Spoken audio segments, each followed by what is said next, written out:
Kumpiska ang mga ilegal na baril at ilegal na droga sa isinagawang operasyon ng mga otoridad sa Barangay Katungawan Sur, Gindulman, Bohol. Yan ang tinutukan ni Pacho Woman Flora May Azares.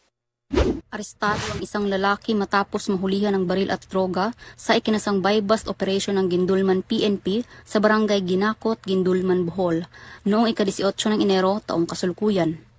Kinilala ni Police Lieutenant Excelsis B. Bilsinya, Chief of Police ng Gindulman Police Station, ang sospek na si alias Well, 25 anyos, na residente ng Barangay Katungawan Sur, Gindulman, Bohol. Bandang alas 7:30 ng gabi, nang ikinasa ang nasabing operasyon na nagresulta sa pagkaaresto ng sospek at pagkakumpiska ng nasa 0.12 gramo ng shabu na may standard drug price na 816 pesos, isang unit caliber .38 revolver, 2 bala, buy-bust money at isang rusi na motor. Nahaharap ang sospek sa kasong paglabag sa Republic Act 9165 o Comprehensive Dangerous Drugs Act of 2002 at RA 10591 o Illegal Possession of Firearms and Ammunition, gayon din sa COMELEC gun ban na kasulukuyang umiiral.